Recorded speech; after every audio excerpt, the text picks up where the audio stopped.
दोस्तों मैं सामिया सैफी आपके लिए लेकर आई हूँ क्लास 10। हमने सेकंड चैप्टर स्टार्ट कर रखा था एसिड बेस एंड सॉल्ट, उसी की आगे का ये नेक्स्ट वीडियो है। तो देरी ना करते हुए हम इसको स्टार्ट करते हैं। हम बात करेंगे आज पीएच स्केल की। पीएच स्केल क्या होता है? हम इसको नॉर्मल बोल सकते हैं, hydrogen potential. A scale used in measuring the hydrogen ion concentration in a solution is known as pH scale. हम पीएच स्केल को क्यों यूज़ करते हैं? किसी भी सॉल्यूशन में उसकी एसिडिटी और उसकी बेस को हम पहचानने के लिए, उसमें कितनी एसिडिटी वैल्यू है, हम उसका कंसंट्रेशन देखने के लिए हम पीएच स्केल को यूज़ करते हैं। The pH standard for potence, it is German term. जो आपका पोटेंस है ये एक जर्मन टर्म है जिसका मतलब होता है पावर। ठीक है, हम पीएच स्केल का हम यूज़ इसलिए करते हैं कंसंट्रेशन देखने के लिए उसमें हाइड्रोजन की। ठीक है, pH value is taken simply as a number which indicates the acidic or basic nature. pH value हमें बताती है कि जो हमारा सॉल्यूशन है वो कितना एसिड है और कितना बेसिक है of a solution. So if the concentration of hydronium ion is higher than the value of pH would be lower. The value of pH scale ranges between 0 and 14। जो pH value होती है, जो pH scale की जो value होती है वो 0 से 14 तक होती है। So if pH value is measure 0 it means it's very acidic. अगर आप pH वैल्यू मेज़र करते हैं वो 0 से स्टार्ट होती है, 0 के आसपास आती है, तो इट्स मीन कोई वो बहुत ज़्यादा एसिडिक है। It is very acidic and if it is 14 then it means very alkaline. और वो 14 के पास आता है तो वो बहुत ज़्यादा अल्कलाइन है, मतलब बेसिक नेचर है। The neutral value of pH scale is 7। जो न्यूट्रल वैल्यू होती है pH स्केल की वो 7 होती है। मोस्टली आपको जो वाटर होता है कहते हैं कि जो उसकी pH वैल्यू है वो 7 के आसपास होती है, अप्रॉक्स होती है, हम एग्जैक्ट नहीं कह सकते। ठीक है, on a pH scale values less than 7 represent an acidic. अगर 7 से लेस देन आती हैं आपका pH स्केल, अगर इधर साइड आपकी आती हैं 7 से कम, ठीक है, तो आप कह सकते हैं जो उसका नेचर है वो एसिडिक नेचर है। अगर pH की वैल्यू अगर 7 से ज़्यादा आती हैं, जैसे 8, 9, 10, 11, 12, तो आप कह सकते हैं उसका नेचर बेस है। और आप सॉल्यूशन की वैल्यू अगर देखते हैं pH स्केल में, अगर 7 आ रही है, 7 के आसपास आ रही है, तो आप कह सकते हैं उसका जो वो है नेचर है वो न्यूट्रल है।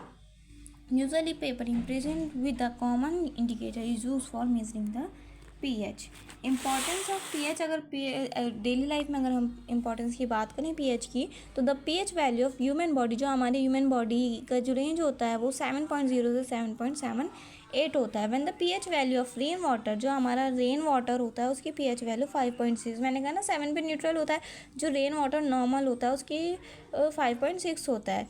हम इसको और 5.6 आप इधर देख सकते हैं, देखो 5.6 इधर साइड आएगा।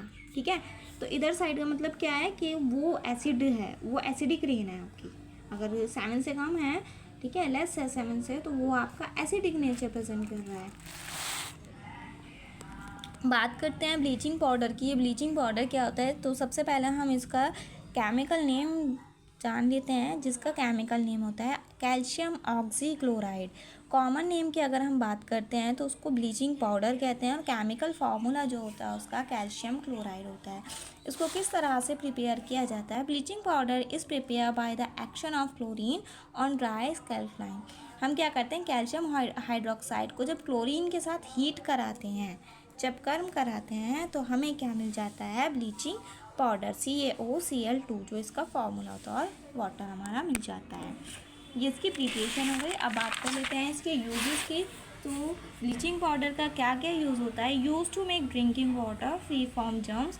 हम यूज़ करते हैं इसको ड्रिंकिंग वाटर में जर्म्स हटाने के लिए। Use for bleaching cotton be linen in the textile industry. ठीक है, use for bleaching wood pulp in paper factory. जितनी पल्प पेपर फैक्ट्री होती हैं हम वहाँ पर इसका ब्लीचिंग यूज़ करते हैं। यूज़ फॉर ब्लीचिंग वॉश, और अपने कपड़ों को धोने के लिए भी हम इसका यूज़ करते हैं। इसके बाद हम बात करते हैं बेकिंग सोडा, जिसका फॉर्मूला आपको पता है NaHCO3। हम इसको बोलते हैं सोडियम हाइड्रोजन कार्बोनेट, या फिर हम बोल सकते हैं सोडियम बाइकार्बोनेट।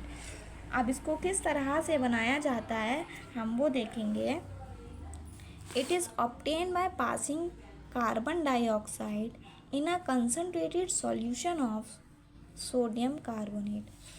सोडियम कार्बोनेट को जब हम वाटर के साथ और कार्बन डाइऑक्साइड के साथ गर्म करते हैं तब हमारा सोडियम बाइकार्बोनेट बनता है। यूजेस क्या क्या होते हैं इसको देख लेते हैं। It is use as a drug to curb the acidity to of stomach, ठीक है। It is use a reagent in lab, lab में रिएजेंट के रूप में हम इसको यूज़ करते हैं। वॉशिंग सोडा क्या होता है आपका, इसको हम सोडियम कार्बोनेट डेकाहाइड्रेट बोलते हैं। डेकाहाइड्रेट इसलिए बोलते हैं इसमें क्योंकि TnH2O लिखा है, सोडियम कार्बोनेट डेकाहाइड्रेट। इसको किस तरह से बनाया जाता है, जब हम सोडियम बाइकार्बोनेट को हीट करते हैं तब हमारे क्या मिल जाता है, सोडियम कार्बोनेट, ठीक है। और यहाँ पर आप ऐसे भी लिख सकते हैं डेकाहाइड्रेट।